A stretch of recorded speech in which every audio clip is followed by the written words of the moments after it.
Olá, eu sou a Renata Quadros e esse é o Recontando Casos, canal onde eu trago vocês aqui para a sala da minha casa e reconto um caso daquele jeitinho que a gente gosta, com bastante detalhes e vídeos longos. Bem-vindos a dezembro, meus amores! Nem acredito que a gente já está com a decoração de Natal de novo. Lembra que vocês falaram assim, nossa, vai ficar até o meio do ano essa decoração? E agora parece que foi ontem, né, que eu tirei a decoração de Natal. Eu ainda não achei as minhas meias que eu gosto de colocar aqui, preciso achar para colocar. Mas assim, o nosso pinheirinho aqui de sempre, nossa plaquinha lá de Noel. E eu mudei um pouco as luzes porque eu acho que o Natal combina mais com essa vibe. Mas também isso é hoje, né? Pode ser que no vídeo da terça que vem já seja as cores normais ou outra combinação.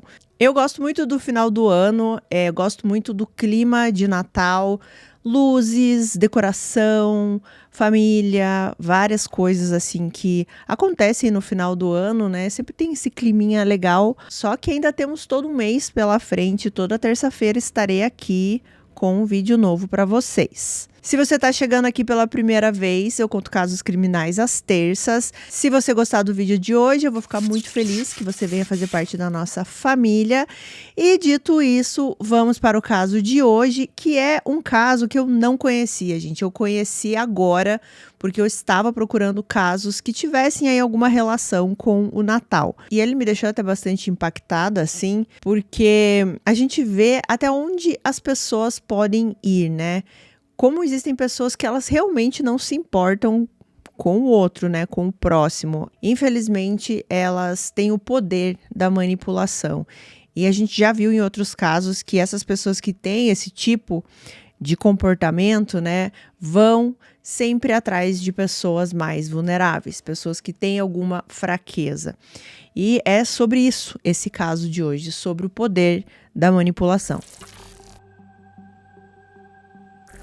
E o caso de hoje se passa no Canadá, mais especificamente em uma vila chamada Killaloe. Killaloe é uma vila em Ontário, no Canadá, e muita gente escolhe esse cantinho, esse lugar, para fugir do ritmo acelerado aí de uma cidade grande. E no inverno, gente, ela tem aquela carinha assim de cartão de Natal, porque tudo fica branquinho, tem muita neve. E aí tudo fica ainda mais calmo, né? Mais silencioso. É aquele típico cenário que vem na nossa cabeça quando a gente pensa assim num Natal, na neve, com as luzes, numa cidade tranquila. E nessa vila vivia Scott Dell. Ele era americano e ele estava morando numa fazenda ali aos arredores dessa vila. Ele tentava reorganizar a sua vida porque ele tinha acabado de se separar e ele amava muito essa esposa, né, com quem ele era casado.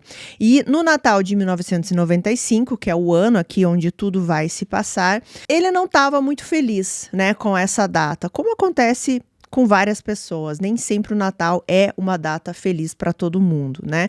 Mas mesmo assim, o Scott, ele estava animado para ver os filhos. Só que ele só veria os filhos alguns dias depois aí do Natal, no dia 29 de dezembro. Mesmo assim, ele estava esperando muito por esse dia, porque ele amava ser pai, ele amava os filhos. Só que o dia 29 de dezembro chegou e ele não apareceu para passar o dia ali com os filhos. E isso foi muito estranho, pelo exato motivo que eu acabei de citar aqui. Ele amava ser pai, ele amava estar com os filhos. Então, se tivesse acontecido alguma coisa, algum imprevisto, ele avisaria. Com essa preocupação aqui inicial, uma amiga próxima ao Scott e também aos filhos ali dele, resolve ir até a fazenda, né, onde o Scott morava, para ver o que estava acontecendo.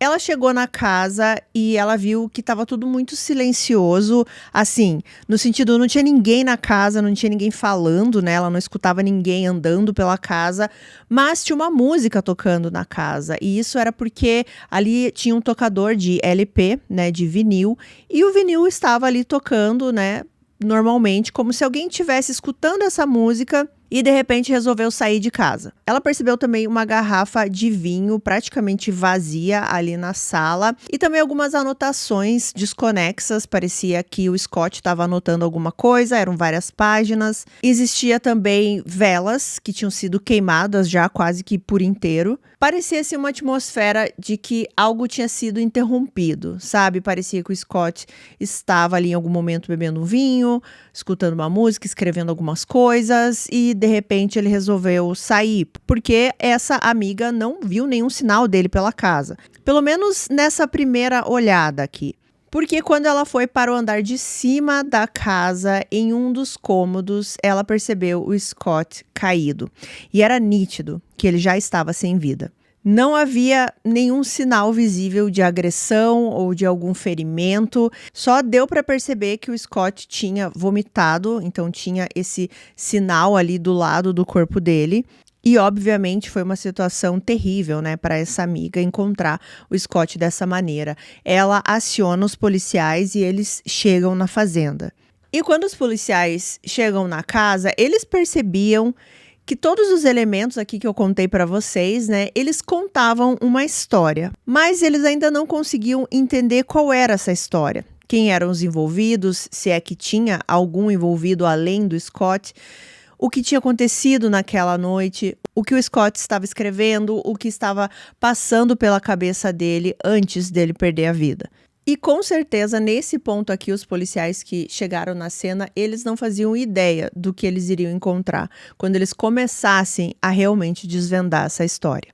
Mas antes da gente continuar aqui, né, e eu também contar essa história para vocês, vamos entender um pouquinho quem era o Scott. E eu digo um pouquinho, gente, porque esse caso ele não tem realmente assim muitas fontes. Eu encontrei em um documentário e mais 2 podcasts assim pequenos.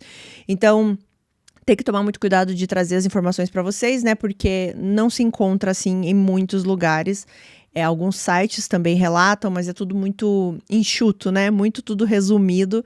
Mas eu fiz o meu melhor aqui, mas eu já aviso para vocês que tem alguns detalhes que eu não consegui e também fotos, né? Não temos muitas e muitas fotos nesse caso. Mas mesmo assim, vamos então conhecer quem era o Scott. O Scott Dell nasceu nos Estados Unidos, como eu disse, né? Ele era americano e ele nasceu no estado de Connecticut. E por causa da pressão da época, né? Quando ele era adolescente, a guerra, o alistamento, os seus pais o encorajaram a se mudar para o Canadá e começar uma vida no Canadá. E foi isso que ele fez.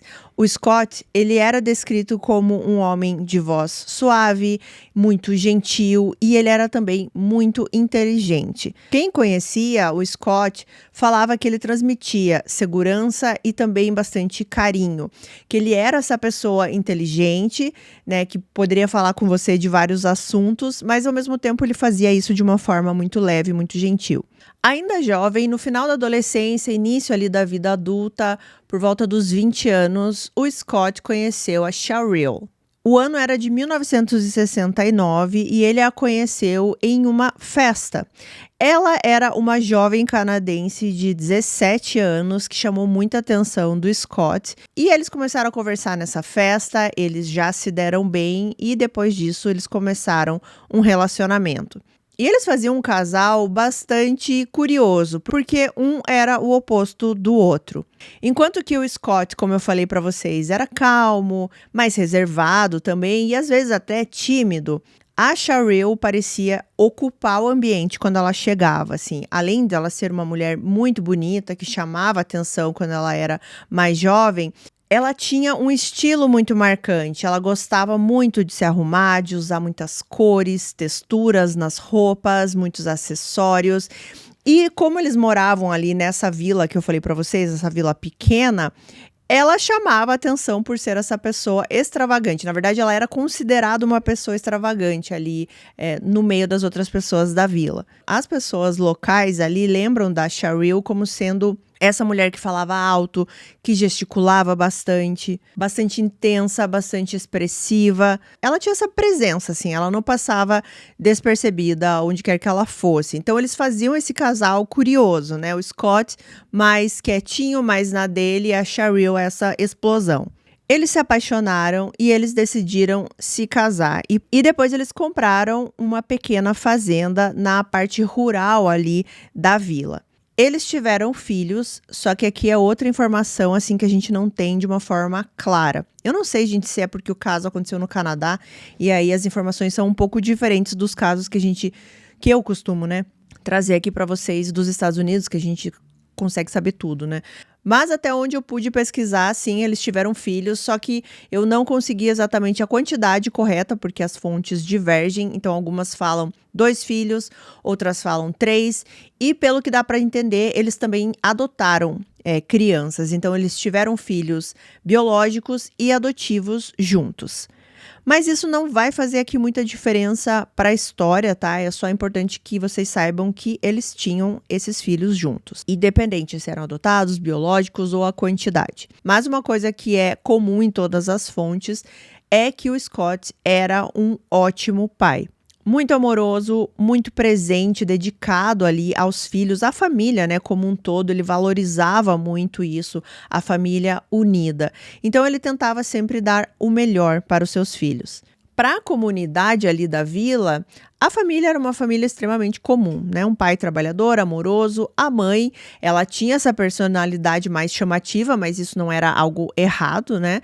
E os filhos crescendo, saudáveis ali, numa família unida. O casamento resistiu por muitos anos. A gente está falando aqui de cerca de 20 anos, mais ou menos, um pouquinho mais. Existiram muitas turbulências durante todos esses anos. E uma das coisas que era bastante recorrente eram as traições da Cheryl. É dito que ela saía com outras pessoas, homens, mulheres, mas o Scott, ele sempre aceitava a Cheryl de volta, porque ele sempre queria que a família estivesse unida. Ele não queria abrir mão disso. Então, quando isso acontecia, eles tinham as brigas, eles pensavam em se separar, mas o que acontecia era que sempre eles voltavam. Scott, ele sempre pensava assim que era uma fase da vida da Cheryl e que essa fase ia passar e ela ia voltar para casa e tudo ia ficar como era antes, eles unidos. Só que o que acontecia é que tudo isso se repetia. E eles foram levando o casamento assim, dessa maneira.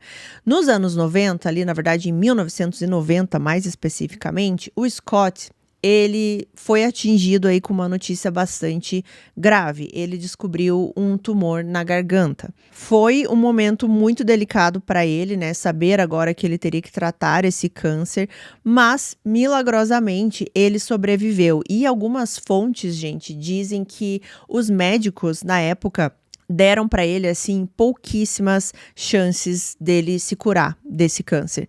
E ele meio que não alarmou ninguém com isso, sabe? Ele continuou fazendo o tratamento dele e com fé que ele iria conseguir, né, se recuperar, que tudo ia dar certo. E realmente deu, contrariando os médicos que falaram que ele muito provavelmente não conseguiria. Então, o câncer do Scott entrou em remissão e ele ficou muito grato, assim, ele encarou como uma segunda chance da vida e continuou levando a vida dele, trabalhando, cuidando dos filhos e sempre nessa esperança que o casamento dele voltasse um dia a ser como era no início. Mas com o passar dos anos, isso não aconteceu. Então, em 1992, eles decidem se separar oficialmente. Assim, porque a separação, na verdade, já estava acontecendo, né? Pelo que dá para entender nas fontes, já não era assim um casamento saudável dentro de casa, eles já não viviam mais como um casal, né? Então, em 92, eles apenas decidiram ali cada um ir pro seu canto, né? A Cheryl sai da fazenda, o Scott continua morando ali. E a parte dos filhos fica um pouco confusa para mim, porque vai ter uma parte aqui específica da guarda das crianças mais lá para frente, mas depois da separação, o Scott, ele não mudou o comportamento dele aqui com os filhos, ele continuava priorizando as crianças, amando estar com eles, então ele era sempre muito presente e talvez até de uma forma assim ingênua, o Scott, ele sempre achava que a Cheryl iria voltar para ele. Ele sempre tinha isso na cabeça dele, ele queria a família dele unida, ele aceitou essa separação porque, de novo, ele achava que era uma fase, que aquilo ia passar, e em breve ela voltaria e eles viveriam juntos. Mas a verdade é que a Cheryl não tinha esse mesmo pensamento. Na verdade, ela já estava seguindo a vida dela e estava fazendo isso bem rápido. Ela começou um relacionamento com uma mulher chamada Guy Doherty e foi algo assim muito intenso. Tipo, elas se conheceram, já começaram a namorar, ficavam grudadas o tempo inteiro uma na outra. E a Guy, ela se sentiu muito amada no início, ela gostou muito da relação ali com a Cheryl. Só que depois de um tempo ela começou a se sentir muito sufocada com essa presença constante. Ela dizia também que o ritmo da Cheryl era muito intenso, assim, ela não conseguia acompanhar toda aquela personalidade que eu descrevi para vocês, né, dela ser sempre extravagante, sempre chamar atenção, não era o que a Guy gostava. Então elas terminam e não foi assim um término muito calmo, muito simples, é dito que assim teve bastante briga, mas no final das contas as duas conseguiram continuar com uma amizade. Elas mantinham contato e na verdade a Guy, ela ficou bem presente na vida da Cheryl, porque ela pegou muito amor com os filhos dela. Então, ela continuou indo para casa da Cheryl para visitar as crianças, para saber como elas estavam, para levar presentes. E a Guy, ela também fez uma certa amizade com o Scott. Por quê? Porque o Scott, como eu falei, ele era esse pai presente. Então, várias vezes ele ia até a casa da Cheryl quando os filhos estavam lá, ficava lá falando com os filhos, passava um tempo com eles e quando ele estava lá, a namorada da Cheryl estava lá, a Guy, né? Então, meio que todo mundo ficou amigo, assim. Mas, enfim, depois que acabou, né, esse relacionamento, a convivência foi menor também, mas logo depois da Guy, a Cheryl, ela não ficou solteira por muito tempo, ela começou a namorar com outra mulher chamada Nancy Fillmore. E também foi um relacionamento assim que evoluiu muito rápido, elas começaram a namorar, elas já foram morar juntas. E é dito que a Nancy, ela tinha um dinheiro guardado, ela estava querendo comprar uma casa e assim elas fizeram, compraram uma nova casa para elas morarem juntas. E mesmo assim, gente, mesmo a Cheryl já estando em outra vida, né, com uma outra pessoa, comprando casa junto com essa pessoa, o Scott, ele tinha essa esperança de reconquistar a Cheryl. Ele ainda amava profundamente e ele lembrava para os amigos, inclusive, que apesar dessa separação que cada um estava no seu canto, eles continuavam oficialmente casados. Eles não tinham divorciado ali no papel. E assim como acontecia com o relacionamento que a Cheryl teve com a Guy, o Scott também é presente aqui nesse relacionamento que ela está tendo com a Nancy, porque ele vai buscar as crianças, ele leva as crianças depois, né, devolve lá para Cheryl, ele entrava na casa da Cheryl para às vezes fazer alguma coisa com os filhos, às vezes entrava na cozinha para pegar um copo d'água, conversava com a Cheryl, enfim. Isso estava incomodando a Nancy. Ela não teve a mesma abertura ali que a Guy teve, né, a primeira namorada. A Guy meio que começou uma amizade assim com o Scott, pelo menos uma amizade ali, uma cordialidade, vamos dizer assim, né? Mas a Nancy não gostava dessa situação, ela não gostava da presença do Scott, justamente porque ela sabia que o Scott queria a Cheryl de volta. Isso criava uma tensão na casa ali entre todos, né? Porque para Nancy, ele não era só o pai das crianças, ele não estava ali desempenhando apenas esse papel, né, do pai. Não, ele era o ex da Cheryl e esse ex estava querendo ela de volta. Agora então, gente, voltando aqui para o dia 29 de dezembro de 1995, quando o Scott foi encontrado sem vida na casa dele, lá na fazenda onde ele morava. A polícia encontrou o mesmo cenário que eu já descrevi aqui para vocês. A amiga que encontrou o corpo, ela nem desligou o toca-discos lá. O toca-discos continuava tocando. A polícia também percebeu o vinho, as velas, o vômito ali, né, do lado do corpo do Scott, que não havia sinal de crime, não tinha sinal de arrombamento também, nada quebrado, nada faltando. Ele não tinha nenhum tipo de ferimento ou de hematoma. Não parecia que alguém tinha feito nada ali fisicamente contra o Scott. A polícia, no entanto, percebeu que no vinho ali, né, na garrafa que estava praticamente vazia, era uma garrafa de vinho branco, mas ele tinha uma coloração pouco esverdeada, assim, que não parecia muito comum. Eles coletam essa garrafa, esse restante desse líquido para análise, porque de cara, assim, eles não conseguiam imaginar o que pudesse ser. Não havia nenhum sinal de luta também na casa, assim. Parecia realmente que o Scott estava ali apreciando um vinho, escutando uma música, à luz de velas, levantou para ir dormir no quarto dele no andar de cima. Alguma coisa aconteceu, ele passou mal, ele vomita, ele cai e perde a vida ali sozinho. Como a gente está falando aqui de uma vila pequena, né? Então, meio que todo mundo conhece todo mundo. Os policiais sabiam que o Scott tinha sido casado, né? E eles vão, então, falar com a ex-mulher, né? A ex-esposa, a Cheryl, para tentar entender o que podia estar acontecendo. Ela contou aos policiais que o Scott ele vinha enfrentando problemas de saúde novamente. Ela disse que o câncer da garganta, né, que a maioria das pessoas ali sabia que ele já tinha superado, esse câncer tinha voltado e voltado de uma forma mais agressiva. Então o Scott ele estava mais fraco. Ela disse que ele respirava com mais dificuldade nos últimos dias e ela temia que ele estivesse chegando no limite ali da saúde dele. A polícia sabia desse histórico aí do Scott contra o câncer, eles só não sabiam que ele tinha voltado, né, que ele estava lutando com isso novamente. E uma coisa que eu achei curiosa nesse caso é que o corpo do Scott, ele foi retirado ali da casa e ele foi já levado para uma funerária.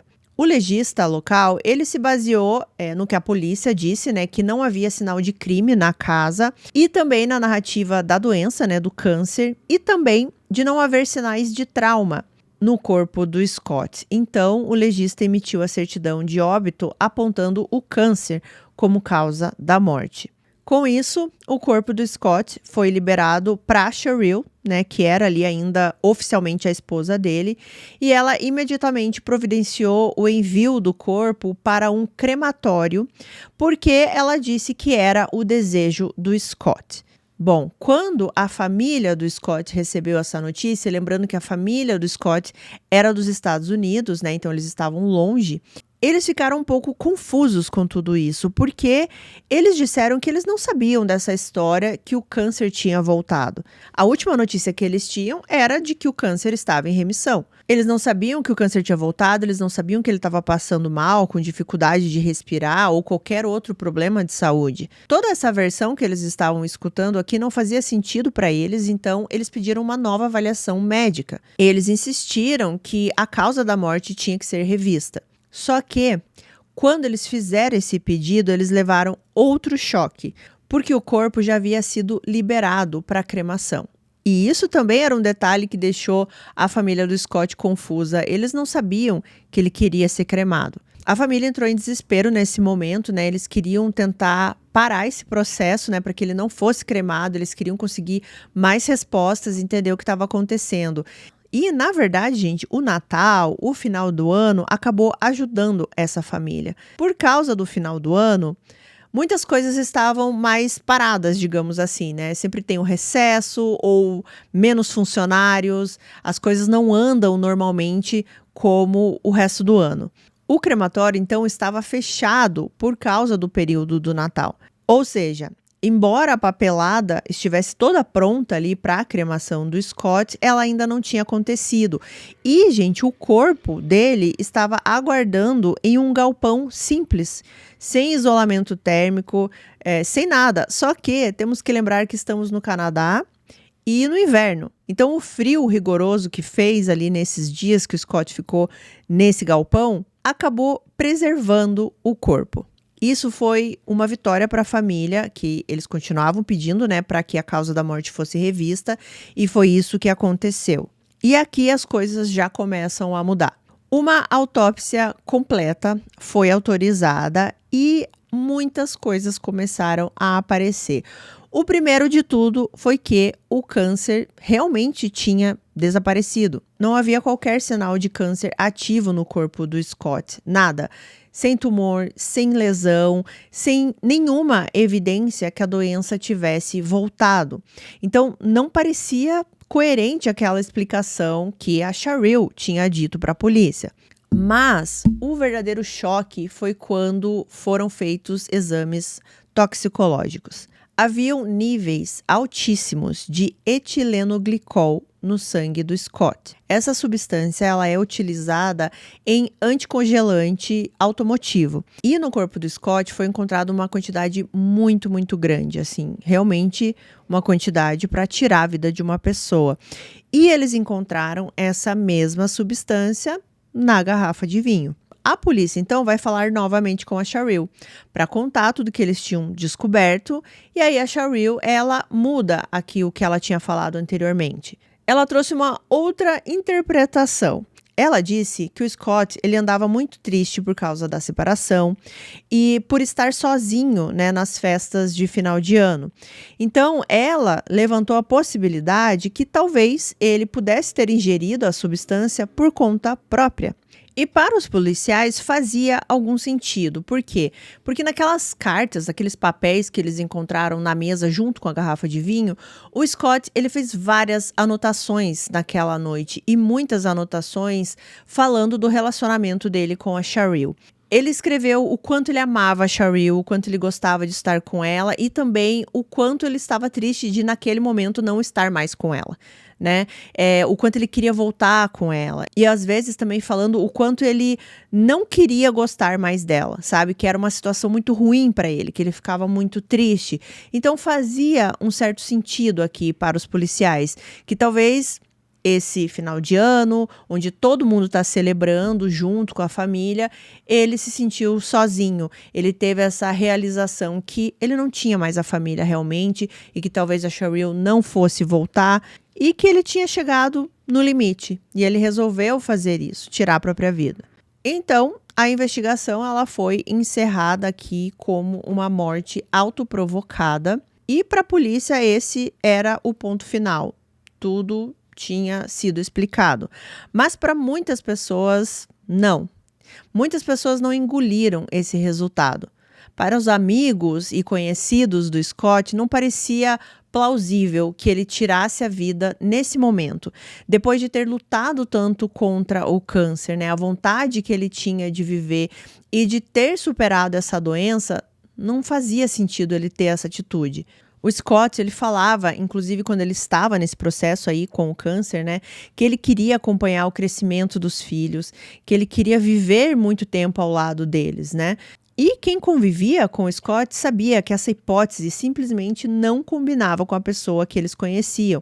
Muitas pessoas ali da vila falavam que nunca acreditaram que ele tivesse feito aquilo por conta própria. Mas, de qualquer forma, um funeral foi realizado em janeiro, agora já de 1996, e a presença da Cheryl chamou atenção nesse funeral. Lembra que eu falei, né, que ela era conhecida por ser extravagante e aparentemente ela era extravagante assim em qualquer lugar, até no velório do ex-marido. Algumas pessoas comentaram que não parecia que ela estava muito abatida com a situação, que ela não estava triste. E outros comentários foram feitos também sobre o comportamento da Cheryl. Por quê, gente? Porque ela apareceu ali no funeral de cadeira de rodas, porque ela tinha acabado de se acidentar de skate. E ela estava com uma espécie de um gesso no pé, no tornozelo, assim. E ela tinha enfeitado esse gesso com vários adereços de Natal, assim. E chegou dessa forma ali no funeral, algo totalmente inapropriado. As pessoas sentiram que a atenção que era para ser ali para o Scott, né, lembranças dele, falar da memória dele, foi desviada para a Cheryl. Porque aí todo mundo começou a falar dela, né, do gesso dela, dos enfeites que ela colocou no gesso. Mas era meio que aquele pensamento, é a Cheryl, ela é desse jeito mesmo. Bom, a gente passa pelo ano de 1996, nada acontece, aí a gente entra no ano de 1997 e é aqui que algumas coisas vão mudar. Era março de 1997 e o detetive Ken Leopard, ele estava prestes a sair do expediente dele e ir para casa descansar quando ele recebeu uma ligação. Do outro lado da linha era uma mulher. Ela estava muito nervosa, ela falava rápido, não dava para entender exatamente o que ela estava falando. A única coisa assim que deu para entender é que ela queria falar com o investigador. E quem era essa mulher? Essa mulher era a Nancy Fillmore. Caso vocês tenham se esquecido, a Nancy era a namorada da Cheryl. Aliás, gente, uma coisa que também é um pouco difícil nesse caso são as idades. Eu consegui a informação que aqui nesse ponto, em 97, a Nancy estava com 39 anos. E o que dá para entender é que a Cheryl era um pouco mais velha, cerca de uns 2, 3 anos mais velha, então já na casa dos 40. E o Scott, ele era um pouco mais velho que a Cheryl, né? No caso aqui, ele já estava sem vida, né? Mas só para vocês terem uma noção aqui das idades. Como eu falei, nesse caso tudo é muito, assim, no ar, né? A gente não tem datas precisas. Bom, mas voltando então aqui a Nancy. Ela liga pro detetive, ela pede para falar com o investigador, porque ela tem muitas coisas para dizer. A voz dela tremia quando ela falava, né? Como eu disse, ela estava bastante nervosa. Mas ela começou a falar várias coisas bem sérias. E eram várias acusações. Acusações contra a Cheryl. Ela disse que a Cheryl estava envolvida em uma série de fraudes de cartão de crédito, nomes falsos, golpes de seguro, várias histórias inventadas para conseguir dinheiro de outras pessoas. E ela dizia assim que ela também estava envolvida em tudo isso, né? Ela admitia que ela tinha uma participação em tudo isso, mas ela estava ligando para falar da Cheryl. Isso foi meio estranho pro detetive, né? Por que você tá aqui ligando para acusar uma outra pessoa e também para dizer que você tá no meio disso tudo? Era muito confuso. Só que no meio de tudo que ela tá falando pro detetive, ela meio que solta algo assim como se fosse: e tem mais. Tem uma morte no meio disso tudo. Ela não deu muitos detalhes, na verdade ela só disse assim: um homem que morreu de uma forma que não foi a forma que as pessoas acham que ele morreu. Só que quando ela começa a falar isso, ela já para de falar. Ela diz que não pode falar muita coisa, porque senão ela poderia se comprometer mais ainda e ela tinha medo do que poderia acontecer com ela. Então, o detetive Ken Leopard, ele encoraja a Nancy a ir até a delegacia para conversar com mais calma com ele. E no dia seguinte, ela aparece na delegacia. A Nancy, então, ela se senta ali na frente do detetive Ken Leopard, e começa uma entrevista formal, que inclusive estava sendo gravada em vídeo. A polícia aqui está tratando tudo isso que está acontecendo como alguma coisa assim meio ambígua, né? Porque ao mesmo tempo ela é uma testemunha de uma acusação aqui, de várias acusações, na verdade, que ela está fazendo contra a Cheryl, mas ao mesmo tempo ela também está no meio. Entendeu? Ela também pode ser acusada de tudo que ela está acusando a Cheryl, porque ela disse que ela teve uma participação. E aí as coisas ficaram mais confusas porque a Nancy, ela disse que ela tinha um relacionamento com a Cheryl, que elas moraram juntas em uma casa, que inclusive ela deu um dinheiro bem grande para comprar essa casa, mas que recentemente elas tinham terminado. E quem terminou esse relacionamento não foi a Nancy, foi a Cheryl. Quando o detetive sabe dessa informação, meio que acendeu um alerta ali, né? Porque parecia muito assim uma namorada que estava buscando uma vingança, porque ela foi deixada pela Cheryl. Só que, mesmo assim, a polícia não poderia ignorar tudo que ela estava falando, né? Eles não poderiam simplesmente achar que ela estava mentindo, eles tinham que investigar. A Nancy começa a dar mais detalhes aqui da relação da Cheryl e até que ela começa a falar do Scott. Segundo a Nancy, a Cheryl havia pintado uma imagem do Scott como um homem terrível para ela. Ela dizia que o Scott era violento, que ele havia cometido abusos físicos e também de natureza sexual contra ela e contra os filhos do casal e também até contra outras crianças que passavam ali pela casa, os amiguinhos dos filhos. A Nancy, ela disse que ela foi alimentada por essas histórias por muito tempo, a ponto dela realmente acreditar que o Scott era um perigo constante para qualquer criança ao redor dele. Posteriormente, tá, gente, mas eu já vou colocar aqui nessa parte da história, o detetive ele conseguiu confirmar essas acusações que a Cheryl fazia contra o Scott. Ela registrou várias dessas acusações na delegacia. A Cheryl realmente dizia nessas acusações que ele era agressivo, que ele tinha a machucado, que abusava dos filhos, das outras crianças, como a Nancy também estava contando, né? Só que tinha um detalhe. Quando o detetive foi, né, olhar essa papelada, estava tudo documentado que o Scott, ele foi investigado e ele foi inocentado de todas as acusações. E mais, gente, ele acabou ficando com a guarda das crianças e com a fazenda. Então, parecia aqui que, de alguma forma, a Cheryl estava tentando sujar a reputação do Scott para conseguir ficar com as crianças. Só que ela não conseguiu, porque ele foi inocentado. Por isso que eu falei para vocês aqui que era um pouco confuso essa parte da guarda, né? Eu não sei se em algum momento aqui o Scott ficou com a guarda só para ele e depois eles começaram a dividir novamente, porque no Natal o Scott estava sozinho, né? E as crianças estavam com a Cheryl, pelo que dá para entender. Então eu não sei se só no Natal eles fizeram essa troca e aí ele ia ver as crianças no dia 29, né? Como era o combinado. Não dá para entender muito bem. Mas o que importa aqui é que sim, a Cheryl fez todas essas acusações, registrou, mas o Scott foi investigado e nada foi provado. Ele foi inocentado de tudo.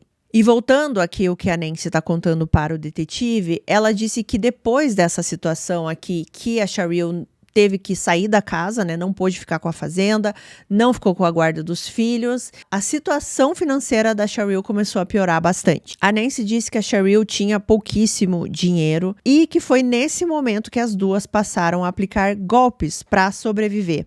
Elas abriam contas de crédito usando dados falsos de outras pessoas. Elas inventavam, né, furtos para receber dinheiro do seguro, esse tipo de coisa. E elas meio que começaram a agir aqui como parceiras no crime aqui para conseguir a maior quantidade de dinheiro.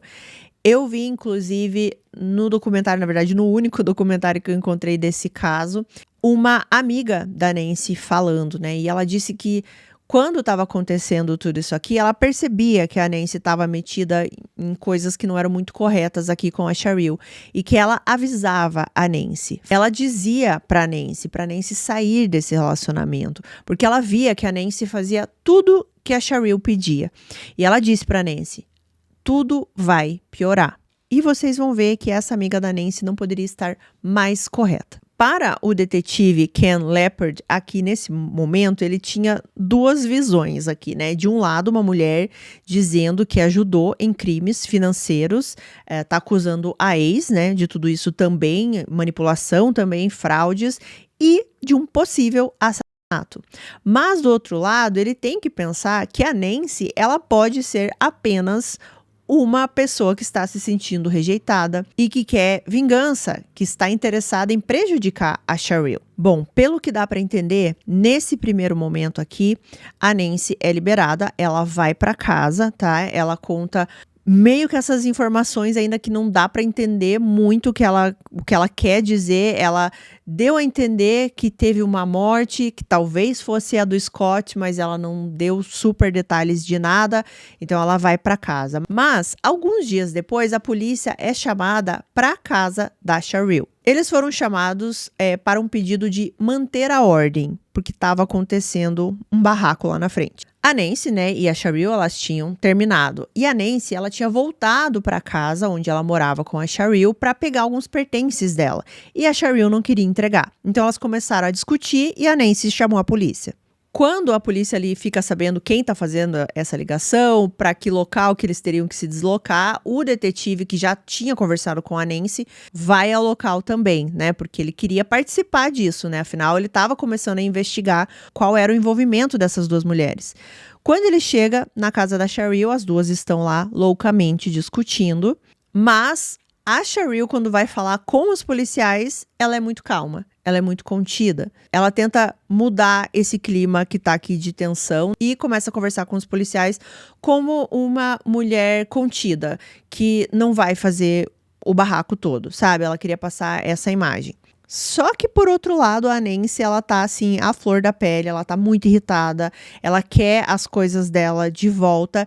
E as duas começam, né, a trocar aqui xingamentos, uma chamando a outra de louca, e as discussões retomam. Finalmente, a Cheryl entra na casa e logo ela sai com 2 sacos assim de lixo e fala que ali estavam os pertences da Nancy. Só que quando a Nancy abriu os sacos de lixo, o que tinha lá dentro? Lixo. Lixo mesmo, gente, assim, latinha, papel, resto de comida, não eram os pertences dela. Isso só fez a Nancy ficar ainda mais nervosa. E foi nesse momento que ela fala ali na frente de todo mundo que sabe que a Cheryl tirou a vida do Scott. E ela também diz que ela mesma poderia ter impedido e não fez. Ela continuou dizendo que se ela tivesse feito algo na época, ele ainda estaria vivo. Esse momento foi decisivo para a polícia porque eles conseguiram perceber que não era só uma questão aqui de uma ex-namorada querendo vingança, realmente tinha algo a mais. Então, eles nem deixam a Nancy voltar para a casa dela e já levam ela novamente para a delegacia, porque eles queriam conversar tudo de novo com ela, né? Eles queriam saber agora todos os detalhes. E ela realmente dá todos os detalhes. E foi nesse momento que surgiu uma versão completa aqui de um plano. Segundo a Nancy, quando o câncer do Scott foi diagnosticado, né, pela primeira vez, a Cheryl, ela enxergou nisso uma espécie de um atalho, né, que se ele morresse por causa da doença, ela ficaria com o que ela queria, que era a casa e os filhos, né, a fazenda lá, sem precisar fazer nada, era só esperar o Scott perder a vida por causa da doença, né? Ela não precisaria entrar numa guerra judicial, não precisaria pedir o divórcio, nada. E, na verdade, a Nancy até ela disse que a Cheryl, ela até pensou em pedir o divórcio, só que ela desistiu da ideia porque ela percebeu que, como esposa, ela teria acesso à herança inteira se a morte do Scott acontecesse naturalmente pela doença. Então, ela só estava esperando a doença agir e levar o Scott. Ela não ia precisar fazer nada. Inclusive, gente, quando a Nancy reclamava para a Cheryl da presença do Scott ali na casa, quando ele ia pegar as crianças, que ele ficava um tempo, bebia uma água, a Cheryl dizia para Nancy ter paciência, porque logo ele ia morrer. Só que o que aconteceu é que o Scott contrariou as expectativas, né? Como eu falei para vocês, as expectativas até dos médicos, né? E o tratamento funcionou, ele entrou em remissão, ele não morreu. Isso, de acordo com a Nancy, deixou a Cheryl furiosa. E foi aí que ela começou a bolar um plano. A Nancy, então, ela contou que em algum momento aqui, a Cheryl, ela descobriu que o anticongelante automotivo poderia ser letal. Só que ela tinha que saber qual era a quantidade. E, assim, uma quantidade que não fosse percebida também, mas que tivesse a ação que ela esperava, né? Que era tirar a vida do Scott. Então, gente, ela começou a fazer teste no próprio gato. Ela testou no gato, ela colocou uma quantidade, não sei, né, quanta quantidade que ela colocou, o gato começou a passar mal, ela não levou o gato no veterinário, quem levou foi um vizinho, só que apesar dele receber ali um tratamento, ele não conseguiu resistir, pelo que eu entendi, na verdade, tiveram que sacrificar esse gato, porque não tinha mais como reverter a situação, então foi meio que para diminuir o sofrimento do animal. E o veterinário que viu esse gato, ele suspeitou que o gato tinha ingerido, de alguma forma, esse anticongelante. E foi a partir daqui que a Cheryl começou a ter essa noção do quanto ela teria que usar para tirar a vida de uma pessoa. Ela também fez outros tipos de teste, segundo a Nancy.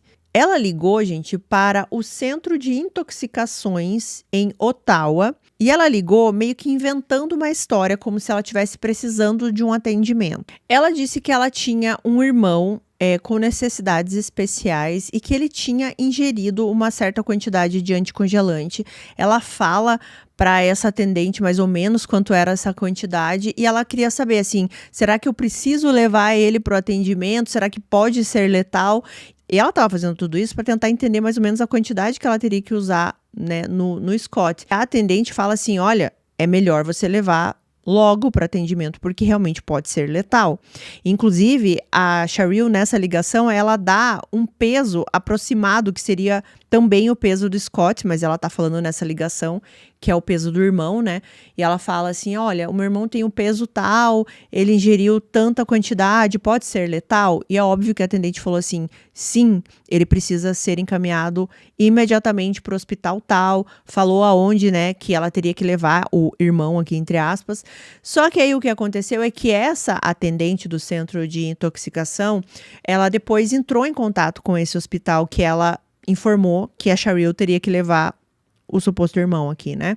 E ninguém deu entrada nesse hospital com as queixas que a Cheryl estava falando na ligação. Óbvio, porque esse irmão não existia, essa situação não existia. Ela fez toda essa história, ela ligou para perguntar porque ela estava investigando a quantidade que ela teria que usar no Scott. E é isso que a Nancy está contando aqui para os detetives. E aí chega dezembro de 1995. A Nancy, ela conta para os detetives que a Cheryl mandou ela ir em um supermercado, tipo um Walmart da vida, comprar o anticongelante e depois passar em uma loja de bebidas e comprar um vinho para o Scott. E esse seria aqui, entre aspas, o presente de Natal para o Scott. Foi essa expressão que ela usou. E a Nancy fez tudo isso.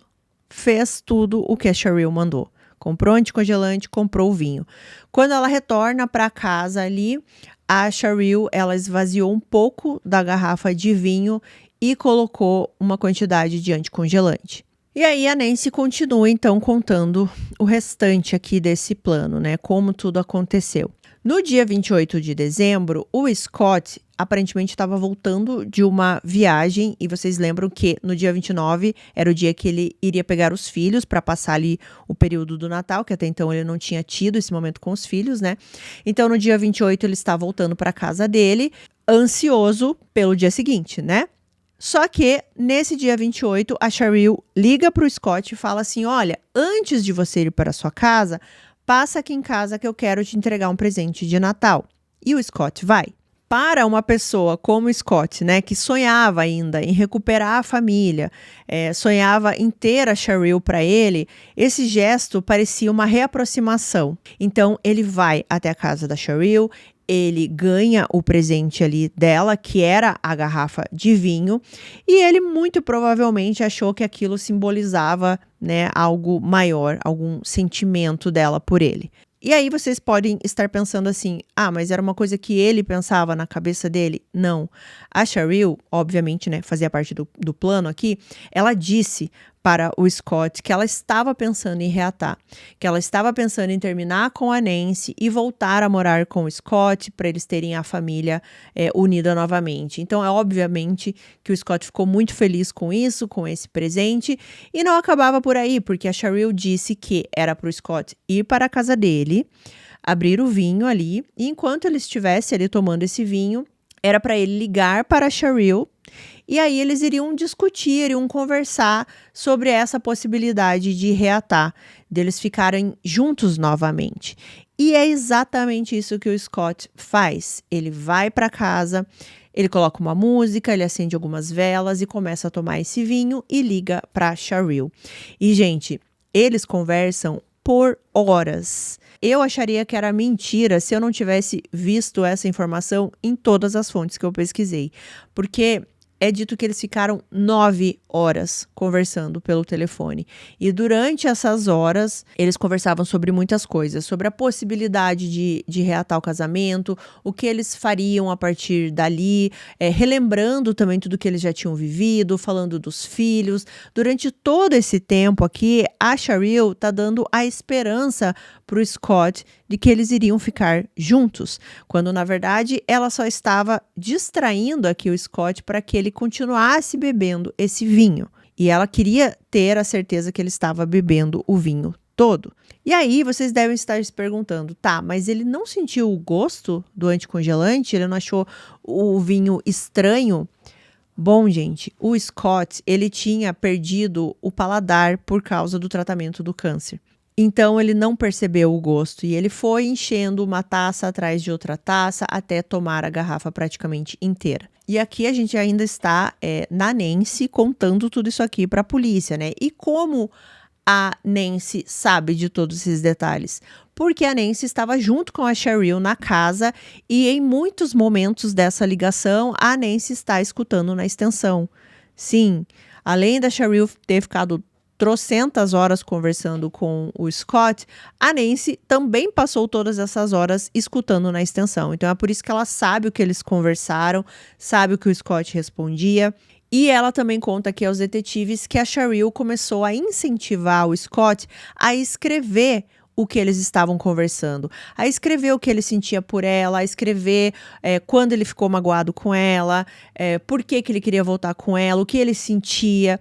E é por isso que tinham tantas anotações ali ao redor, né, da mesa junto com o vinho quando a polícia chegou na casa. E essas anotações pareciam confusas, porque era uma mistura de vários momentos da conversa entre eles. E era para dar essa impressão realmente de que ele estava sofrendo por ela e que ele tinha tirado a própria vida porque ele não poderia mais ficar com a Cheryl. Era essa a ideia que ela queria passar. Ela pensou, gente, em todos os detalhes, em toda a história que ela queria contar para os policiais quando eles chegassem e vissem aquela cena na casa do Scott. Por isso que eu falei para vocês lá no começo, né, que era uma cena que contava uma história, mas que eles ainda não conseguiam entender qual era. Bom, a história era essa. A Cheryl manipulou o Scott naquele dia para que ele achasse que eles iriam voltar, para que ele bebesse aquele vinho inteiro enquanto conversava com ela, e ela ficou lá até ela ter certeza de que ele tinha bebido tudo. E ainda fazendo eles escrever todas essas notas para dar essa impressão de que ele tinha tirado a própria vida. Foi tudo pensado.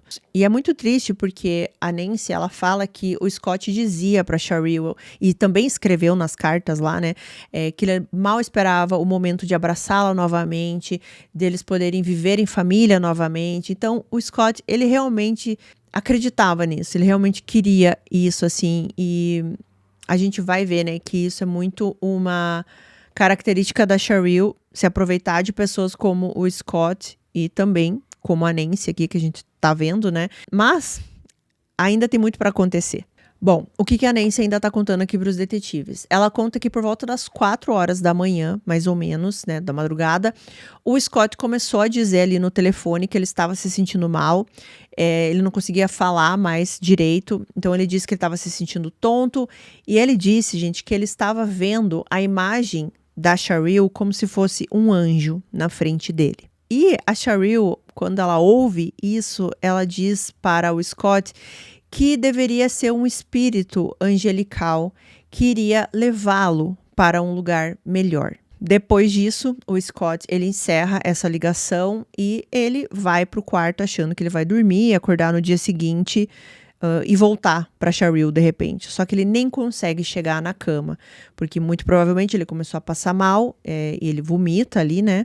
E ele cai nos pés da cama dele, sem vida. A Nancy, por fim, ela conta aos detetives que depois que a Cheryl desligou o telefone, ela se virou, né, para Nancy, e avisou que se ela contasse a alguém o que tinha acontecido, ela seria a próxima.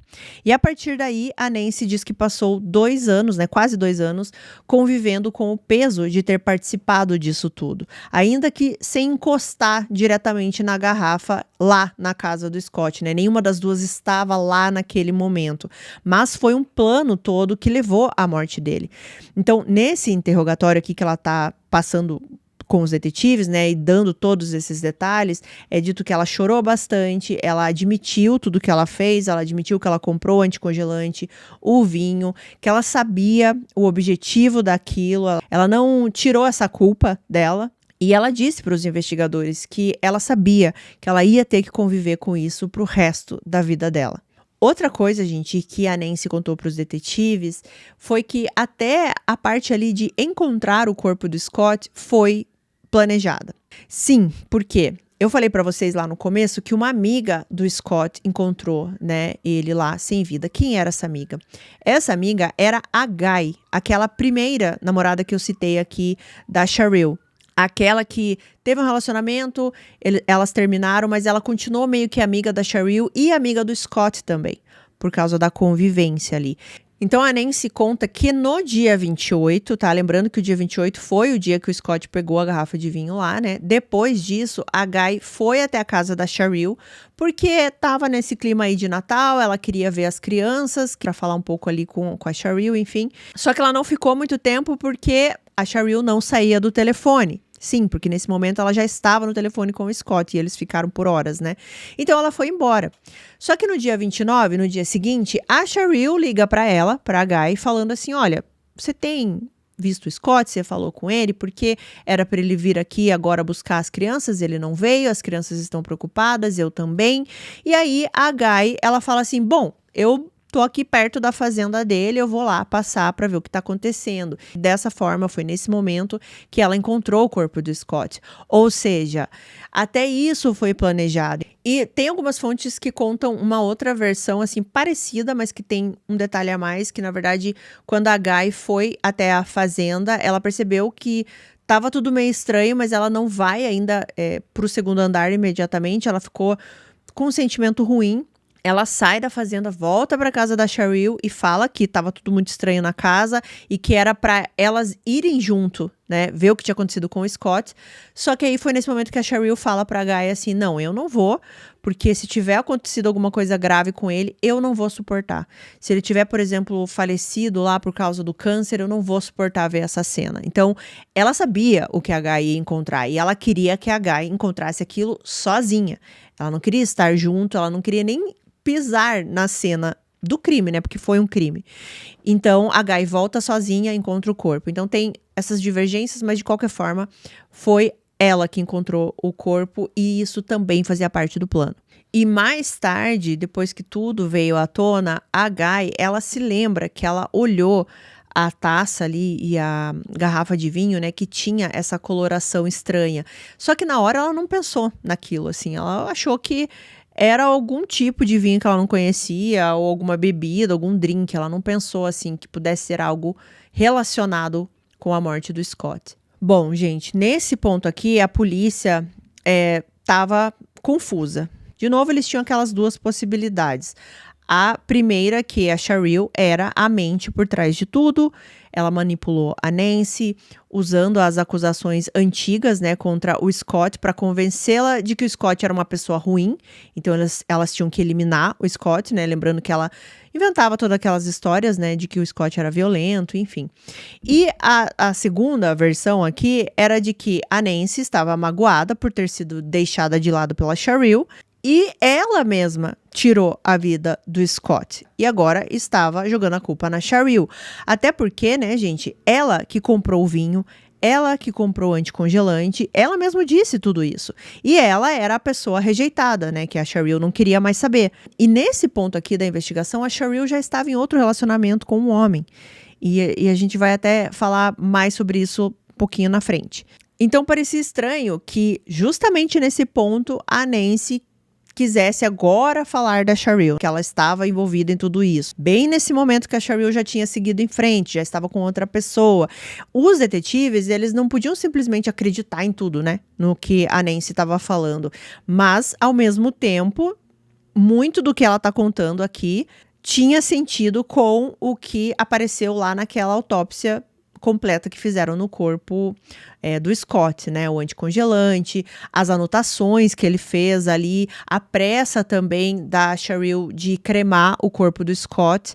Mas o que a polícia fez nesse ponto aqui foi mudar a categoria do caso, né? De uma morte autoprovocada para agora uma investigação de um homicídio. E os investigadores começaram revisando tudo ali no caso e também o passado aqui das duas envolvidas, né, da Cheryl e da Nancy. E o que eles encontraram sobre a Nancy foi basicamente nada. Ela não tinha nenhum histórico criminal, nada que indicasse um padrão de violência ou de comportamento perigoso. Lógico, isso não inocentava a Nancy automaticamente, né, mas enfraquecia a ideia aqui de que ela pudesse planejar tudo isso sozinha, né? Já assim de cara como o primeiro crime dela. E para a polícia, gente, esse caso, assim, estava bastante movimentado, né? Que volte e meia eles recebiam uma ligação de alguma coisa acontecendo, e foi exatamente isso que aconteceu alguns dias depois aqui que eles abriram novamente as investigações. E quem estava ligando agora para a polícia era a própria Cheryl. Ela estava histérica, falando que precisava que a polícia fosse até a casa dela. Quando a polícia chega na casa dela, ela mostra uma mancha, assim, de óleo na varanda ou na entrada da casa, alguma coisa assim. E ela começa a dizer que a Nancy que tinha feito aquela mancha e que, na verdade, ela estava tentando colocar fogo na casa da Cheryl. Só que era uma mancha minúscula de óleo ali, ou sei lá, de qualquer produto que estava ali na frente da casa dela. Não iria começar um incêndio a partir daquela mancha. Só que aí a Cheryl não parou as acusações aqui contra a Nancy. Ela afirmava que a Nancy tinha roubado os cartões de crédito dela, tinha sacado todo o dinheiro da sua conta, tinha falsificado documentos também para prejudicá-la. E os detetives, eles foram verificar tudo isso, né? Depois que eles saíram da casa da Cheryl. E nada daquilo era verdade. Não tinha nada na conta da Cheryl, não tinha nenhum saque suspeito, nada. Ela só estava aqui, sei lá, tendo uma atitude desesperada, mentindo de qualquer jeito aqui para tentar colocar qualquer suspeita em cima da Nancy. Talvez porque ela soubesse que a polícia agora ia começar a fechar o cerco, né, ao redor dela. E essa história, gente, de tentar colocar fogo na minha casa, vocês vão ver que vai aparecer mais vezes, inclusive agora, neste momento que vou relatar para vocês, porque os policiais foram falar com aquela outra namorada da Cheryl, a Guy, de novo, né?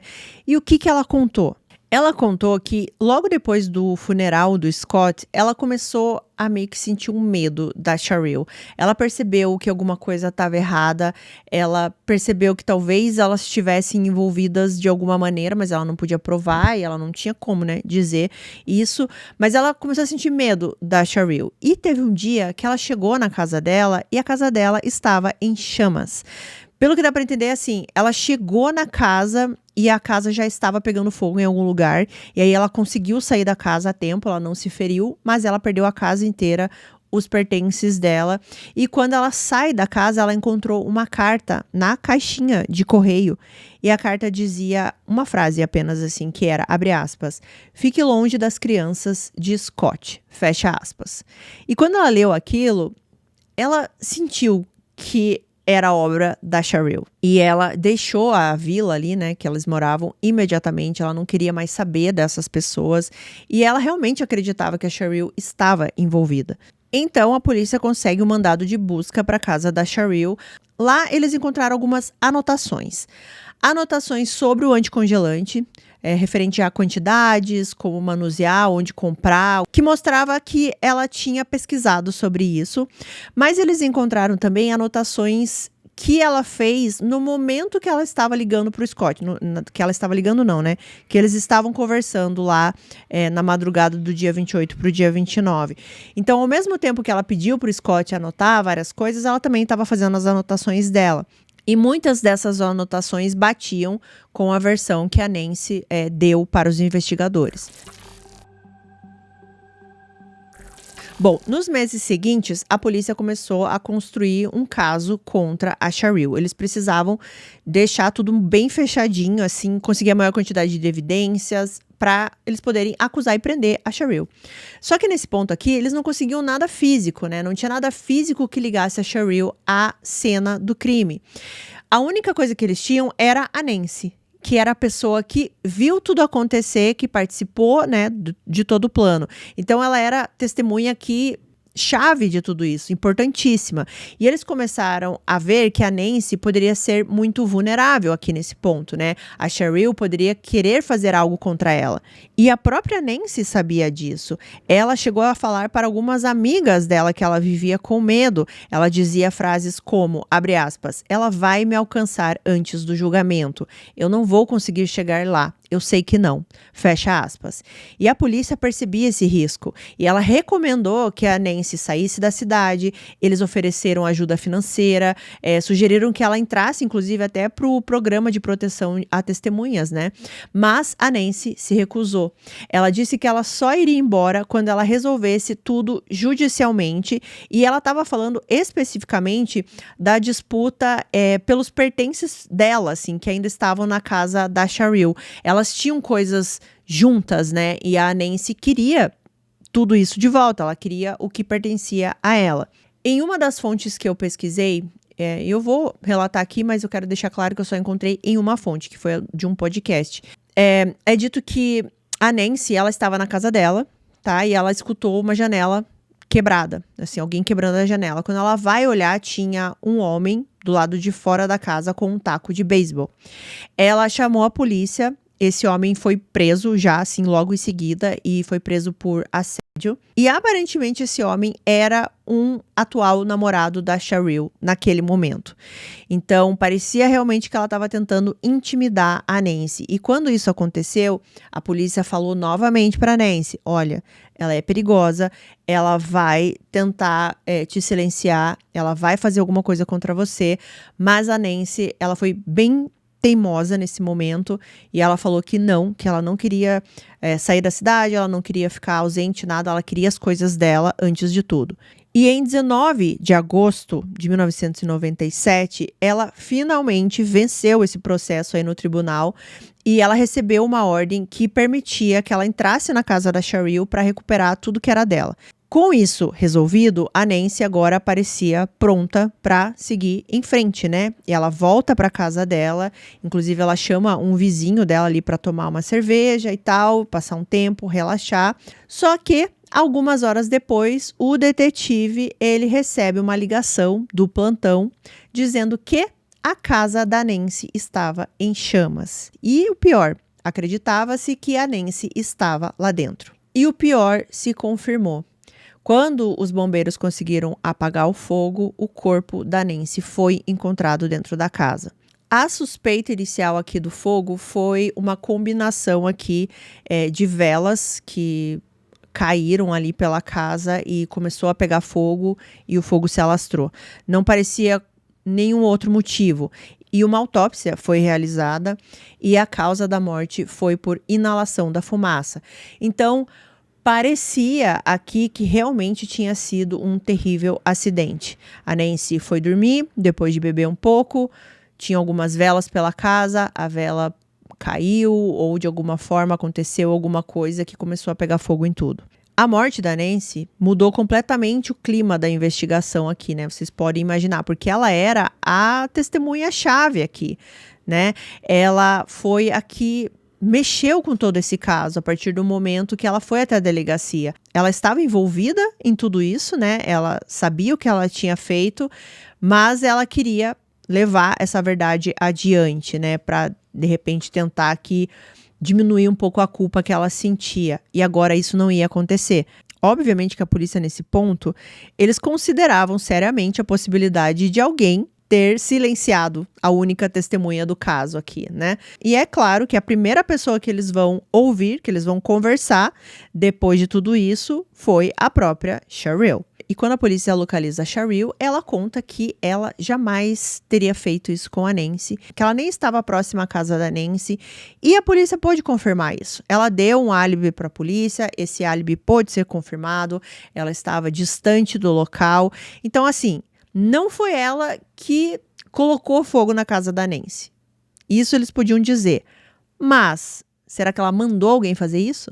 Porque mandar, a gente já viu que é uma coisa que a Cheryl consegue fazer, né? Ela consegue pedir para alguém fazer as coisas por ela.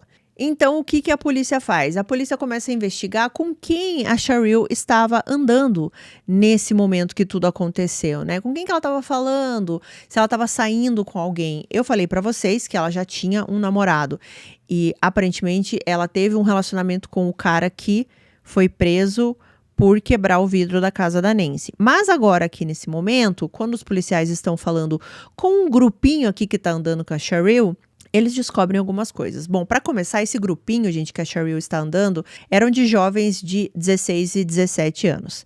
E por que ela está andando com esse grupinho? Se vocês assistem muitos meus vídeos aqui, vocês já devem pensar, né? Porque é muito mais fácil você manipular um adolescente de 16 e 17 anos, né? E aqui nesse ponto ela já estava ali com 42, 43 anos mais ou menos, tá? Então, ela começa a andar com esse grupinho e quando a polícia vai falar com esse grupinho, também eles cederam bem facilmente e começaram a dizer que a Cheryl, ela estava saindo com um garoto de 16 anos chamado Brent Crawford. E esses adolescentes, eles também disseram que o Brent, ele ficava se vangloriando de ter incendiado a casa da Nancy. Ou seja, ele estava realmente confessando o que ele tinha feito. Quando o nome do Brent aparece no caso, o detetive, ele se lembra que quando teve o incêndio na casa da Nancy, o Brent estava lá. Estava lá junto com todas as pessoas que estavam ali ao redor, vendo o que tinha acontecido na casa. E parecia que ele estava lá para ver se realmente o serviço tinha sido feito, se a Nancy tinha morrido.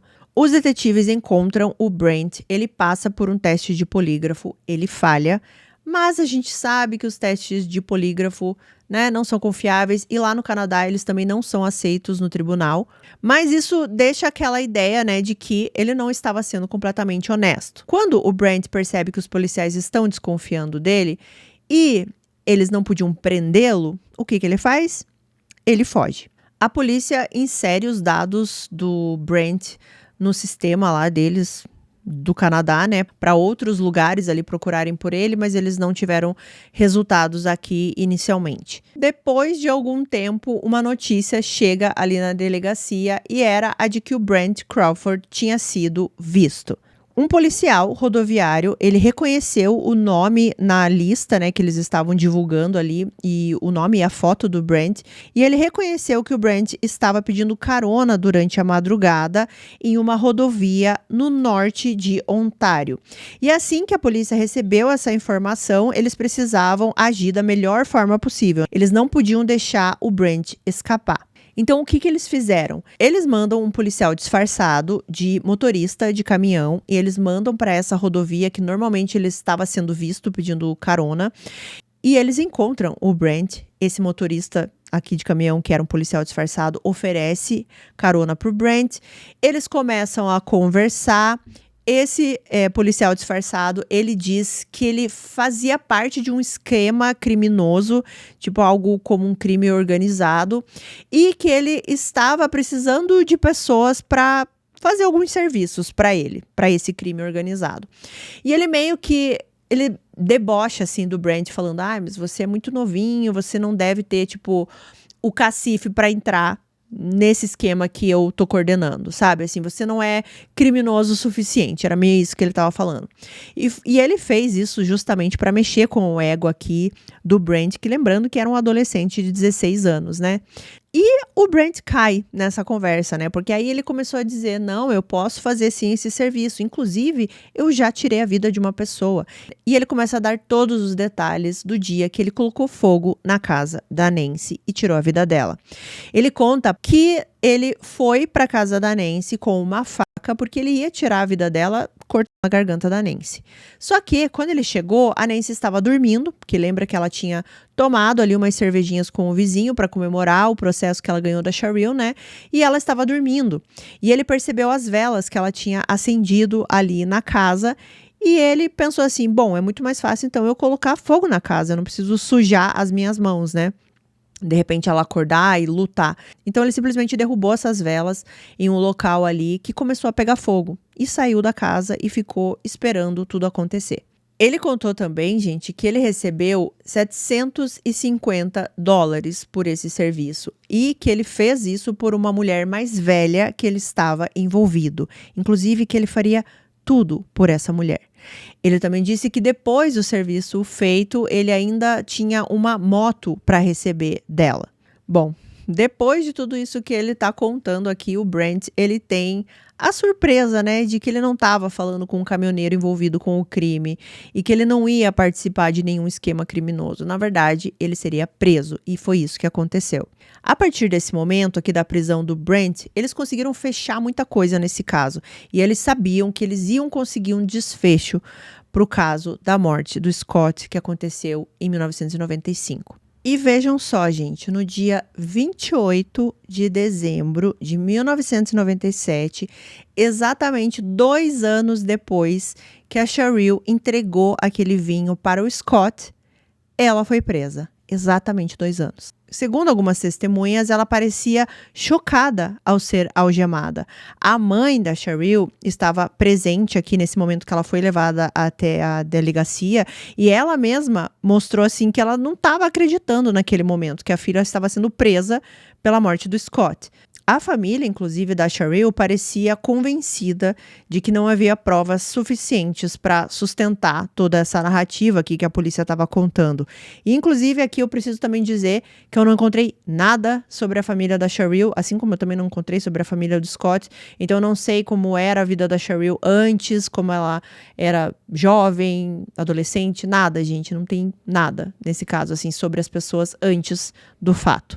Bom, eu disse que a família da Cheryl acreditava que não teriam provas suficientes, né, para condená-la. E, de certa forma, eles estavam certos, porque agora a polícia não tinha mais a Nancy, que era a testemunha-chave. As gravações e as declarações que a Nancy tinha dado, elas poderiam ser barradas no julgamento. Então, os detetives, eles precisavam de uma estratégia muito boa, assim, sabe? Eles precisavam de algo que não desse a dúvida, que os jurados realmente tivessem convencidos que a Cheryl estava por trás de tudo isso.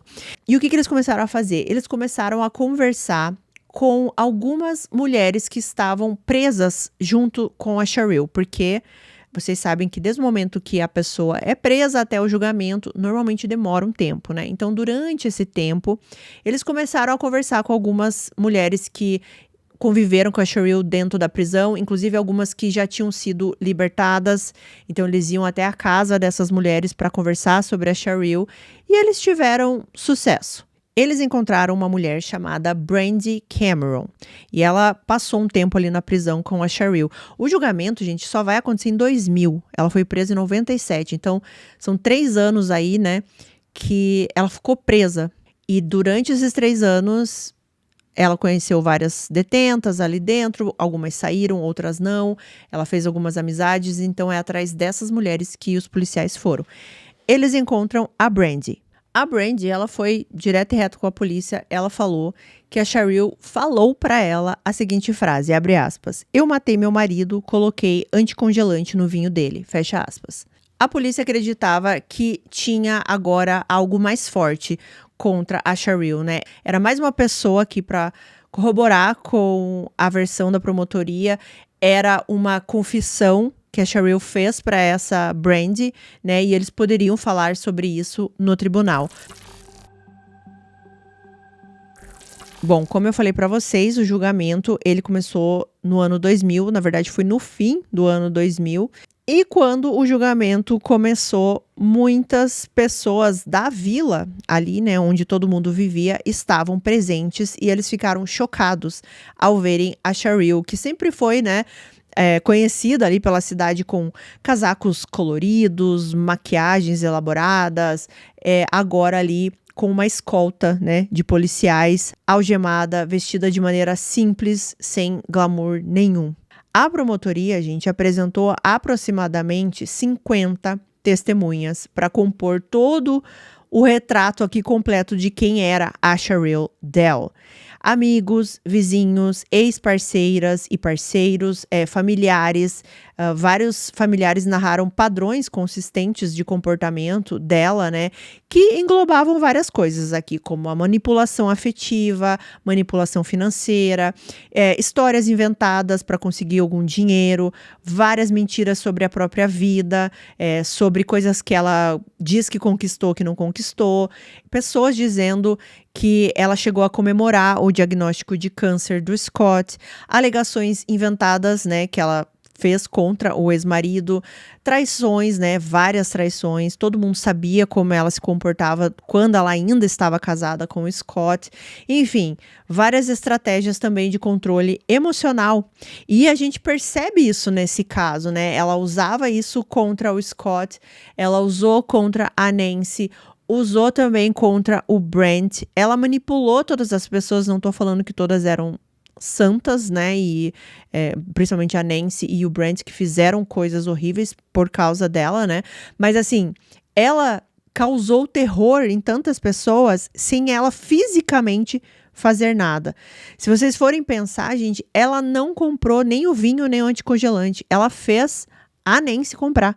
Uma pessoa que foi falar no julgamento que foi muito importante foi uma das filhas do casal, né, da Cheryl e do Scott. E aqui, gente, eu não tenho o nome dela, né? Mas é dito que ela tinha 24 anos quando ela foi depor nesse julgamento. Ela relatou episódios de negligência maternal, manipulação intensa também. Ela disse que ela foi retirada da escola à força, ou seja, a Cheryl tirou ela da escola. Daí vocês pensam assim, mas por quê? Porque ela queria ensinar a filha em casa? Não. Ela retirou a filha da escola porque ela queria que a filha fizesse mais atividades domésticas, que ela não queria fazer. E a filha também contou de várias narrativas que a Cheryl contava para ela, para que a filha acreditasse nessa história de que o Scott era um péssimo pai. Aquela ex-namorada que eu já citei várias vezes aqui, que foi a pessoa que encontrou o Scott, a Guy, ela também foi falar no julgamento. E ela contou, né, sobre a época que ela ficou com a Cheryl, conseguiu contar sobre o comportamento dela e tudo mais, e também o momento que ela encontra o Scott sem vida. E um fator decisivo no julgamento foi realmente a exclusão de todo o material produzido pela Nancy. Tudo que ela falou que foi gravado ou que foi registrado ali, né, os depoimentos dela, nada disso pôde ser usado nesse julgamento. E isso foi por decisão do juiz. O juiz considerava que todas essas declarações aqui incluíam comentários considerados de caráter prejudicial, inadmissíveis na lei canadense. Isso tornava aqui o depoimento da Brandy, né, que eu acabei de citar para vocês, mais valioso. E, obviamente, a Brandy foi falar exatamente o que eu já contei aqui, né, que a Cheryl confessou para ela na prisão: eu tirei a vida do meu marido, coloquei anticongelante no vinho. E só para falar um pouquinho aqui da Nancy, que eu não sabia exatamente onde colocar aqui no caso, então eu vou falar agora. Em algumas fontes, dizem que a Nancy conheceu a Cheryl porque a Nancy era babá das crianças da Cheryl. E a Nancy, ela tinha já uma quantidade em dinheiro, não sei quanto, tá? Mas ela tinha uma quantidade em dinheiro para comprar um imóvel. Acredita-se que a Cheryl começou a se aproximar romanticamente da Nancy justamente por causa disso, porque ela tinha esse dinheiro e porque ela queria comprar um imóvel, colocar o nome dela, tanto que meio que foi isso que aconteceu, o imóvel foi colocado no nome das duas. E era meio que isso que a Cheryl fazia com as pessoas. Ela via algo interessante, algo que a beneficiasse, então ela ia atrás dessa pessoa. E foi isso que ela fez com a Nancy. Tanto que assim que ela conseguiu a casa e ela conseguiu também que a Nancy a ajudasse a tirar a vida do Scott, depois disso o namoro delas terminou, né? E ela continuou aí saindo com várias outras pessoas, que era o que ela realmente gostava de fazer. Então essa é uma característica bastante citada da Cheryl, né, que ela se aproximava quando havia um interesse e fazia isso de forma assim muito fácil, e ela também se livrava de uma forma muito fácil quando ela achava mais interessante se livrar dessa pessoa. Tipo, essa pessoa já fez o que eu queria, então. Bom, mas a defesa da Cheryl, o que eles falaram no julgamento. A defesa, na verdade, insistiu numa única tese, que era a de que o Scott teria tirado a própria vida, que foi uma mistura de depressão, de isolamento ali no final do ano e a suposta volta do câncer. Só que assim, gente, isso é muito fraco aqui, né? A promotoria logo trouxe aqui dizendo que não tinha volta de câncer nenhum, a autópsia mostrou isso. A falta também de qualquer prova que foi o Scott que misturou o anticongelante com o vinho. Não tinha nenhum recipiente na casa dele de anticongelante. Não tinha nada que provasse que ele fez aquela mistura e decidiu tomar para tirar a própria vida. E aqui, né, gente, eles não podiam usar o que a Nancy falou, como eu disse, né? Então, eu acredito que eles não conseguiram usar a parte da ligação, né? Que ele ficou na ligação com a Cheryl, essas coisas, porque foi tudo algo dito pela Nancy. Mas eles conseguiram comprovar ali as anotações, né? Que as anotações encontradas na casa do Scott batiam muito com as anotações que eles encontraram na casa da Cheryl, né? Eram coisas que diziam mais ou menos a mesma coisa. Algumas coisas que ela escrevia lá, ele escrevia, né, na casa dele. Então, que provava que teve realmente essa ligação, essa manipulação dela em cima do Scott. E essa parte ali, né, que eles tiveram que falar, não haviam provas que ele misturou anticongelante com vinho. Eles tinham que dizer dessa forma, porque eles não podiam dizer assim, a Nancy falou que comprou esse anticongelante, né? Eles não podiam falar isso, eles não podiam usar a Nancy. Isso deve ter sido muito chato nesse julgamento. Então, no início de janeiro de 2001, agora, o juiz leu a sua decisão. Mas antes de ler a decisão, ele começou com a frase afirmando categoricamente que Scott Dale não havia cometido suicídio. Em seguida, ele declarou que não tinha nenhuma dúvida de que Cheryl Dale havia tirado a vida do marido com uma mistura letal de vinho e anticongelante. E o veredito foi pena automática de prisão perpétua com possibilidade de liberdade condicional após 25 anos. A sala ficou em silêncio nesse momento, mas o silêncio foi interrompido pelo choro da mãe do Scott, a Mira. Ela desabou ali no tribunal e era uma sensação de justiça, mas também era uma ferida, né, que nunca ia se fechar no coração dela. Existiam ali também amigos, familiares do Scott que descreveram esse momento como um misto de alívio e sofrimento. E o Brent Crawford, né, o adolescente lá que colocou fogo na casa da Nancy. Meses depois que o julgamento da Cheryl foi finalizado, em abril de 2001, o Brent, que tinha 16 anos na época do incêndio, né, ele foi julgado e condenado por homicídio em primeiro grau pela morte da Nancy, e ele recebeu prisão perpétua com possibilidade de liberdade condicional após 10 anos apenas, gente. A Cheryl, ela não enfrentou julgamento por esse homicídio, ou seja, pela morte da Nancy. Por quê? Porque ela declarou-se culpada de uma acusação menor de intimidação. Então, ela evitou essa acusação maior e ela nem participou desse julgamento. Assim, gente, é praticamente certo que o Brent, ele já não está mais preso. Ele já deve ter saído em liberdade condicional. Ele cumpriu a pena mínima ali, né, já de 10 anos, porque ele foi condenado em 2001, estamos em 2025, né, então muito provavelmente ele já está livre, mas eu não encontrei nada sobre ele, inclusive não encontrei nem que ele foi libertado, tá? Então, assim, pelo que diz nas fontes, acredita-se que ele pode já estar em liberdade, mas obviamente não tá aí nos holofotes, nem nada do tipo, né? Não há informações públicas de como ele vive hoje em dia. A Cheryl, a gente tem algumas informações depois que ela foi condenada. Nos primeiros anos que ela ficou presa, ela ganhou vários apelidos entre as detentas, inclusive o apelido de Anjo da Prisão. Não sei exatamente por quê, tá, gente? Mas ela enfrentou vários episódios violentos também enquanto ela estava presa. Ela foi agredida com uma barra metálica. Ela ficou com sequelas físicas dessa agressão. Mas ela participou também de programas de reabilitação, cursos, terapias, avaliações psicológicas.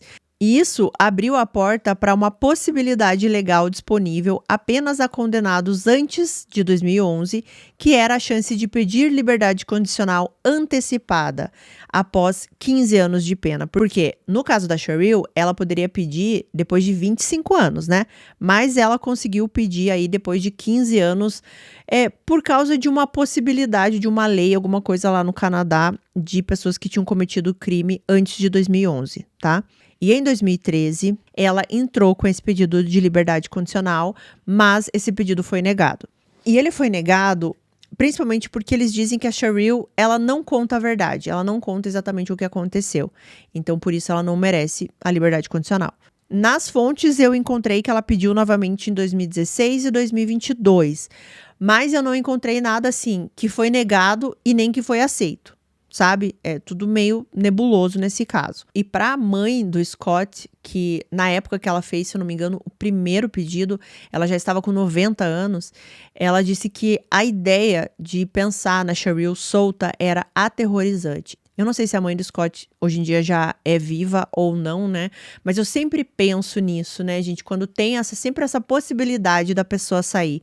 Uma pessoa que cometeu um crime desse e que é uma pessoa perigosa e que fez mal para sua família, né? E você sempre estar convivendo com isso, com esse medo dela sair livre, dela poder ter uma vida que o seu ente querido não pode mais ter. Quando eu conto casos assim aqui para vocês, que tem essa manipulação, que tem uma pessoa que consegue jogar com várias outras pessoas, assim, parece algo até meio irreal, né? Não parece coisa de filme, assim, coisa de novela, que tem a vilã ou o vilão que fica mexendo as pecinhas e fala isso e fala aquilo e consegue tudo e manda matar. É uma coisa que parece que não pode existir na vida real, né? Mas a gente sempre lembra que a vida real é sempre pior que a ficção. Ela sempre vai surpreender. E quando eu vejo, assim, eu não conhecia esse caso, né? E quando eu comecei a pesquisar e vendo como essa mulher realmente pensava, assim, como ela manipulava todas as pessoas para conseguir o que ela queria, eu fiquei realmente, assim, até surpreendida, sabe? Por mais que eu já tenha visto vários casos até parecidos com esse, né? Eu não consigo conceber uma pessoa brincar com a vida de outras pessoas dessa forma, né? E eu falo isso, assim, tanto de alguém que ela pensa em tirar a vida, como de uma pessoa que ela vai usar para algo que ela quer, né? Porque ela também vai destruir a vida dessa pessoa. Veja, nesse caso aqui, ela destruiu a vida da Nancy, porque a Nancy acabou sem vida no final de tudo, né? E uma morte horrível também. E o Brent, que foi aquele namoradinho que ela fez ele incendiar a casa da Nancy, também teve a vida destruída. Por mais que hoje em dia talvez ele esteja em liberdade e tudo mais, mas ele passou uma boa parte da vida na prisão. Vai saber o que aconteceu com ele lá, né? E tudo isso veio da manipulação da Cheryl. Então, teve um caso que eu falei agora recentemente, né? Que eu disse assim, gente, é muito perigoso uma pessoa manipuladora. A gente acha que a gente pode sempre perceber, né? Mas às vezes não percebe. E tem outra coisa que eu sempre falo, mas eu vou sempre falar para ficar bem claro na cabeça de vocês. A pessoa que tem essa mentalidade, que é uma pessoa manipuladora, ela não vai chegar em qualquer pessoa. Ela sabe exatamente em quem chegar, o que conversar, percebe a fragilidade da pessoa e ela vai exatamente ali. Ela vai entregar o que aquela pessoa tá pedindo. E aí depois ela vai pedir para a pessoa fazer alguma coisa para ela. E quando ela pedir, é porque ela já está segura de que a pessoa já está na mão dela. Sempre tem que ficar atento. E, inclusive, se você percebe isso ao teu redor, não com você, uma pessoa manipuladora, ela vai tentar afastar, né, os amigos de quem ela quer manipular. Ela vai começar a dar várias coisas para essa pessoa e dizer que as outras pessoas são ruins. Então, tem tudo isso, né? A gente já viu vários casos que falam disso. E a Cheryl, ela transformava essas pessoas e as relações que ela tinha ali em ferramentas, né? Então, ela explorava a fragilidade dessas pessoas emocionalmente, enfim, e ela fazia isso com muita paciência, inclusive, né? E ela ia preparando o terreno para se livrar de quem ela considerava um obstáculo ou conseguir alguma coisa de alguém. E o Scott, gente, ele realmente, pelo que dá para entender nas fontes, ele amava muito a Cheryl. E ele se tornou um alvo muito fácil para ela. É difícil também a gente julgar isso, né? Porque às vezes o que ele acreditava que era um amor que ele sentia por ela não era um amor, né? Era mais uma dependência, era um fruto ali da manipulação da Cheryl, porque ela realmente tinha o Scott na mão dela. Eu fiquei muito comovida com a história do Scott, né? Porque ele parecia realmente ser um homem bastante gentil, que amava os filhos, pela descrição das pessoas que o conheceram. Ele lutou, né, contra um câncer. Quem já teve algum familiar ou quem já passou por isso sabe o quão difícil é.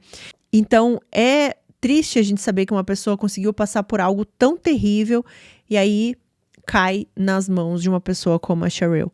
Me corta o coração, gente, de pensar que quando ele recebeu aquele vinho, ele achou que sei lá, no ano seguinte ele ia voltar com a Cheryl, quando ele tava conversando com ela no telefone, que ele fazia várias promessas e ela também, que ele tava achando que ele ia voltar a viver com ela, que ele tava tendo essa esperança, né, de ter a vida dele, a família dele unida de novo, quando na verdade nada daquilo ia acontecer e a Cheryl sabia que ele ia morrer naquele dia. Ah, só um outro detalhe aqui que eu não sei se ficou muito claro pra vocês, né, sobre a Nancy. A Nancy, obviamente, ela teve toda a culpa dela, que ela assumiu ter, né, e ela disse que estava envolvida, falou tudo que ela fez, mas ela também foi muito manipulada, né, porque ela acreditava que o Scott era uma pessoa ruim. Inclusive, ela odiava quando o Scott estava na casa, mas não era pela simples presença do Scott, não, era porque ela realmente achava que ele era uma péssima pessoa. E tudo isso porque a Cheryl ficava lá na cabeça dela, inventando várias coisas, falando que ele abusava dos filhos, abusava dela, que já tinha sido violento com ela, quando nada disso era verdade. Inclusive, no documentário que eu assisti sobre esse caso, tem uma das pessoas que falam, agora eu não vou lembrar exatamente quem é, gente, mas comparam a Cheryl com o Charles Manson.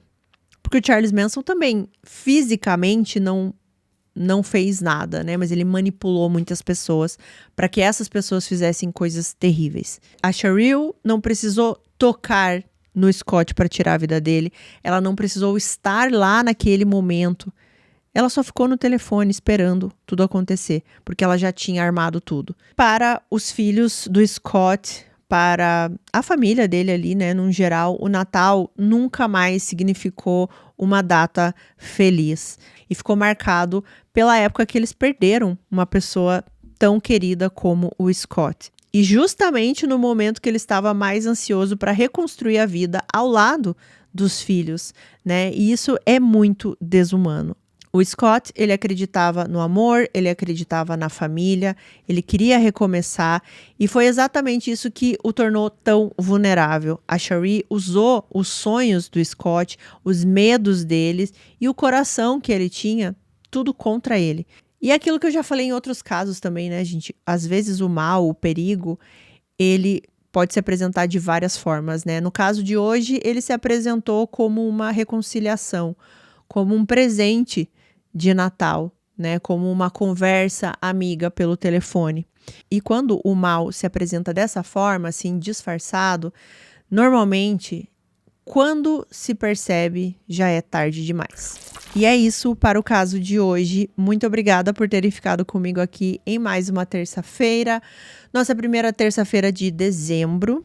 Um recadinho para vocês que ficam aqui até o final, gente. Agora, dezembro, janeiro e fevereiro, não teremos vídeos extras, tá? Inclusive, eu fiz um vídeo no domingo que a maioria não assistiu, hein? Um vídeo que eu fiz, acho que domingo retrasado, né? Então, se você não assistiu, vai lá. É um caso misterioso. Mas eu não vou conseguir fazer vídeos extras porque chega essa época do ano, eu preciso adiantar, como eu já falei, né? Para tentar tirar uma folga quando eu for viajar em janeiro. Então, vão ser vídeos em todas as terças, mas não teremos vídeos extras. E normalmente, nos outros anos, eu sempre deixo ali ou a primeira terça do ano ou a última terça do ano sem vídeo, né? Porque normalmente vocês estão tudo viajando, né? Estão viajando, final de ano, virada, praia e tal, né? E aí ninguém assiste os vídeos. Mas nesse ano eu vou fazer todas as terças, tá? Então, fiquem ligados aí que a gente vai passar o ano junto sem pausas, porém, não teremos vídeos extras. Daí a gente volta com os vídeos extras, talvez lá em março.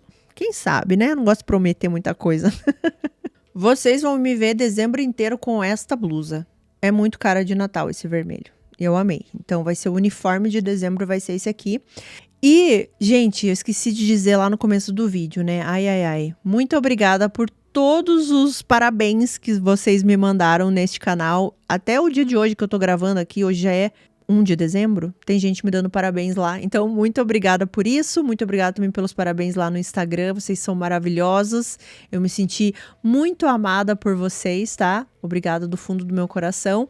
Vamos agradecer os nossos membros queridos, esses nomes que estão aqui na tela. E vamos agradecer os nossos membros patrocinadores. A Aninha Ito, a Gabriela Rocha, a Beatriz Sader, a Claudimeri Rossi, a Cláudia de Luca e a Kátia Bonadil. Muito obrigada, meninas. E a gente se vê então num próximo vídeo, próxima terça. Eu espero vocês e até lá. Um beijo.